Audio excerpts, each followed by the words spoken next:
Sir patient ಹೆಸರು ಬಂದು ಮಹಾಲಕ್ಷ್ಮಿ ಅಂತೇಳಿ ಗುಡೇಕೋಟೆ ಪಕ್ಕದಲ್ಲಿ ಹಾಲ್ಸಾಗರ ಅಂತ ಊರ ಹುಡುಗರು. ಈಗ ಅಲ್ಲಿಂದ ಇವರು ಬಂದಿರೋದು ಸಂಡೇ ರಾತ್ರಿ ಕರ್ಕೊಂಬಂದಿದ್ದಾರೆ. ಬಟ್ ಅದಕ್ಕಿಂತ ಮುಂಚೆ ಅವರು ತಿಂಗಳ ಅಲ್ಲಿ ಗುಡೇಕೋಟೆ ಹಾಸ್ಪಿಟ್ಲಲ್ಲಿ ಚೆಕ್ ಮಾಡಿಸ್ಕೊಂತಿದ್ದಾರೆ. ಏನು ಯಾವುದೇ ರೀತಿ ಪ್ರಾಬ್ಲಮ್ ಇಲ್ಲ, ತಿಂಗಳು ಚೆಕ್ ಮಾಡಿಸ್ಕೊಂಡ್ರು, ಯಾವುದೇ ರೀತಿ ಪ್ರಾಬ್ಲಮ್ ಇಲ್ಲ ಅಂತ ಹೇಳಿದ್ರು. ಆಮೇಲೆ ಅವರು ಆಶಾ ವರ್ಕರು ಮತ್ತು ಅವರೊಬ್ಬರು ಸ್ಟಾಫ್ ನರ್ಸ್ ಅಲ್ಲಿಂದ ಅವರು ಕೂಡ ಬಂದಿದ್ದಾರೆ. ಅವ್ರ ಕಡೆಯಿಂದನೇ ಕರ್ಕೊಂಬಂದಿದ್ದು ಇಲ್ಲಿಗೆ, ಯಾವುದೇ ಪ್ರಾಬ್ಲಮ್ ಇಲ್ಲ ಅಂತ. ಇಲ್ಲಿ ಬಂದಮೇಲೆ ಡೆಲಿವರಿ ಮಾಡೋ ಟೈಮ್ನಲ್ಲಿ ಸ್ವಲ್ಪ ಯಾವುದು ನಂಜಾಗೈತೆ ಅಂತ ಹೇಳೋದು. ನಂಜಂದ್ರೇನು ಅದು ಫಸ್ಟಿಗೆಲ್ಲ ಡೆಲಿವರಿ ಮಾಡೋ ಟೈಮ್ನಾಗ ಒಂದು ಸ್ವಲ್ಪ ಜಾಸ್ತಿ ಏನೋ ಅಲ್ಲಿ ಇದು ಮಾಡಿದ್ದಾರೆ ಅಂತ, ಹಂಗಾಗಿ ನಂಜು ಜಾಸ್ತಿ ಆಗೈತೆ ಅಂತ ಹೇಳಿದ್ರು. ಆಮೇಲೆ ಆ ಮಾಡೋ ಟೈಮ್ನಾಗ ಕೂಡ ಒಂದು ಸ್ವಲ್ಪ ಆದಮೇಲೆ ಒಂದು ಹಾರ್ಟು ಹೊಡ್ಕೊಳ್ಳೋದು, ಆಮೇಲೆ BP ಜಾಸ್ತಿ ಆಗೈತೆ ಅಂತ ಹೇಳಿದ್ರು. ಆಮೇಲೆ ನಿನ್ನೆ ಹೇಳಿದ್ದು ಮೇಡಮ್ ಅವ್ರಿಗೆ ಕೇಳಿದ್ರೆ ನಿನ್ನೆ ಹೇಳಿದ್ರು ಹಿಂಗಾಗೈತೆ ಅಂತೇಳಿ. ಮತ್ತು ಅವ್ರು ಹಂಗಾಗಕ್ಕೆ ಮೇನ್ ಪ್ರಾಬ್ಲಮ್ ಅವರೇ ಮಾಡಿರೋದು, ಅದನ್ನು ವೈದ್ಯರೇ ಮಾಡಿರೋದು. ಹೌದು ಸರ್, ವೈದ್ಯರ ನಿರ್ಲಕ್ಷ್ಯನೇ ಸರ್. ಈಗ ಇದು ಒಂದೇ ಪೇಷಂಟ್ ಅಲ್ಲ, ಇಷ್ಟಕ್ಕೂ ಮುಂಚೆ ನೀವು ನೋಡಿದ್ದೀರಿ. ಈಗ ನಮ್ಮ ಬಳ್ಳಾರಿನಲ್ಲಿ ಇದು ಸರ್ಕಾರಿ ಹಾಸ್ಪಿಟ್ಲ್ ಅಂದರೆ ಬಡವರ ಜೀವ ಉಳಿಸೋಕ್ಕಾಗಿ ಅಂತ ಮಾಡಿರ್ತಾರೆ. ಅವರು ಈಗ ಬೆಳಗ್ಗೆ ನಾವು ಇಲ್ಲಿಗೆ ಬರ್ಬೇಕಂತೇಳಿ ರೆಡಿ ಆಗ್ತಿದ್ವಿ, ಏನು ಕ್ಯಾರಿಯರ್ ತಗೊಂಬರ್ಬೇಕಂತೇಳಿ. ಅವ್ರು ಅಷ್ಟೊಳಗೆ ಫೋನ್ ಮಾಡಿ ಇಲ್ಲ ಹಿಂಗೆ ಆಗೈತೆ ಅಂತ ಹೇಳಿದ್ರು. ಅಷ್ಟೇ ಸರ್. ಈಗ ನಿಮ್ಮ ಅನುಮಾನ ಏನು ಸರ್? ಅನುಮಾನ ಅನ್ನೋದೇನಿಲ್ಲ, ಅವರು ಮಾಡ್ತಿರಕ್ಕಂಥದ್ದನ್ನು ಇನ್ನು ಜಾಸ್ತಿ ಸ್ವಲ್ಪ ತರಬೇತಿ ಅವ್ರನ್ನೇ ಬಿಡ್ತಾ ಇದ್ದಾರೆ. ಎಕ್ಸ್ಪೀರಿಯನ್ಸ್ ಇರೋರಿಗೆ ಕೊಡ್ತಾ ಇದ್ದಾರೆ. ಅಲ್ಲ, ಇರ್ಬೋದು ಸರ್, ನಾವು ಅಲ್ಲಿ ಒಳಗಡೆ ನೋಡಿರಲ್ಲ. ಸ್ವಲ್ಪ ಅದನ್ನೇ ಸ್ವಲ್ಪ ಜಾಸ್ತಿ ಅದನ್ನು ಕಾಳಜಿ ತಗೋಬೇಕು. ಇವ್ರು ಏನಿದಾರಲ್ಲ ವೈದ್ಯರು ಅಧಿಕಾರಿಗಳು, ಜಾಸ್ತಿ ಅನುಭವಸ್ಥರನ್ನೇ ಬಿಡಬೇಕಂತ. ಈಗ ಮಗು ಉಳಿಸ್ತಾರೆ, ತಾಯಿನ ಸಾಯಿಸ್ತಾ ಇದ್ದಾರೆ.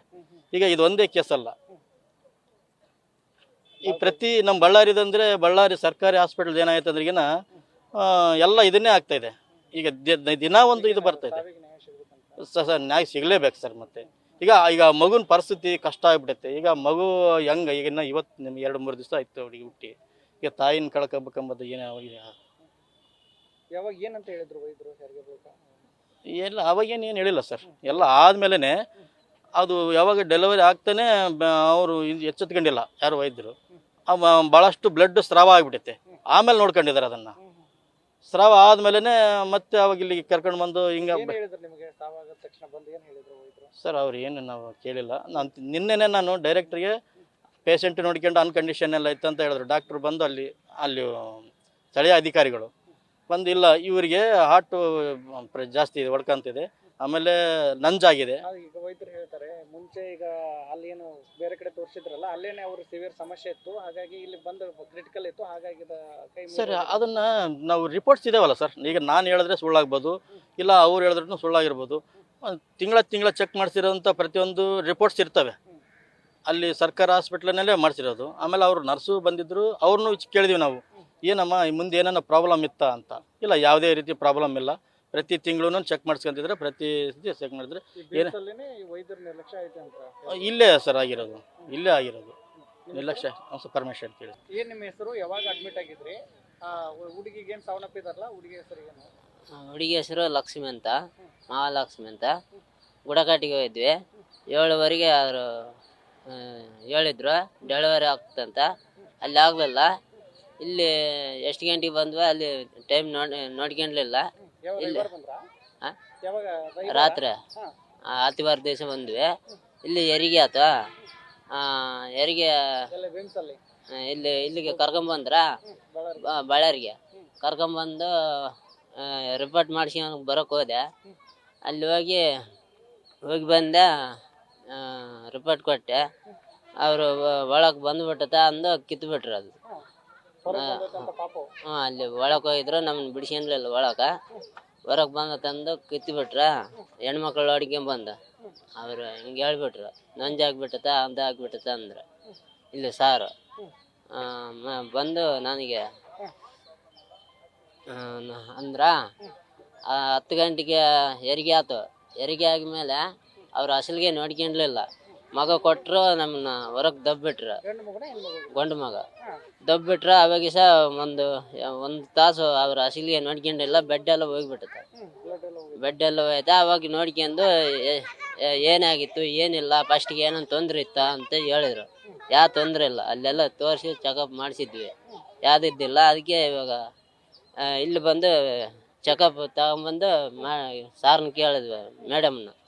ಅದೆಲ್ಲ ನಂಜಾಗೈತೆ ಅಂತ ಹೇಳಿದ್ರು. ಕಿತ್ತು ಬಿಟ್ಟಾರ, ನಂಜಾಗೈತೆ ಅಂತ ಈಗ ಏನು ಈ ಸಾವಿಗೆ ಕಾರಣ ಏನಂತ ಹೇಳ್ತಾರೆ ನೀವು? ಸಾವಿನ ಕಾರಣ ಅವರೇ ಅಂತ ನಮಗೆ. ಡಾಕ್ಟರ್ ಯಾಕೆ ಕರೆಕ್ಟ್ ಆಗಿ ಟ್ರೀಟ್ಮೆಂಟ್ ಕೊಡಲಿಲ್ಲ? ಕರೆಂಟ್ ಡಿಕ್ಮೆನ್ಷನ್ ಕರೆಂಟ್ ಕೊಟ್ಟಾರ ಏನೋ ಗೊತ್ತಿಲ್ಲ. ಕರೆಕ್ಟ್ ಆಗಿ ಸರಿಯಾಗಿ ಟ್ರೀಟ್ಮೆಂಟ್ ಮಾಡ್ಲಿಲ್ವಾ? ಅಲ್ಲ, ಕಿತ್ತಿರೋದು ಇರ್ಲಿ ತಪ್ಪದು, ನಂಜಾಗಿರುತ್ತೆ. ನಂಜಾಗಿರುತ್ತೆ. ಎಲ್ಲ ಇವಾಗ ಮತ್ತೆ ಅವ್ರು ಫಸ್ಟ್ ಹೇಳ್ತಾರೆ ಅವ್ರ ಆರೋಗ್ಯನೇ ಸರಿ ಇರ್ಲಿಲ್ಲ ಅಂತ ಡಾಕ್ಟರ್. ಆರೋಗ್ಯ ಬೇಕಾದ್ರೆ ರಿಪೋರ್ಟ್ ಎಲ್ಲ ಇದಾವ. ಗುಡಕಾಟರ್ನ ಎಲ್ಲ ಅಲ್ಲೇ ತೋರಿಸಿರೋದು, ಅಲ್ಲೇ ಕೇಳ್ರಿ ಬೇಕಾ. ಈಗ ಹೆರಿಗೆ ಬರಂತಲೇ ಇವ್ರ ವೈದ್ಯರನ್ನ ಎಲೆಕ್ಷನ್ ಏನಾಯ್ತು ಇದು?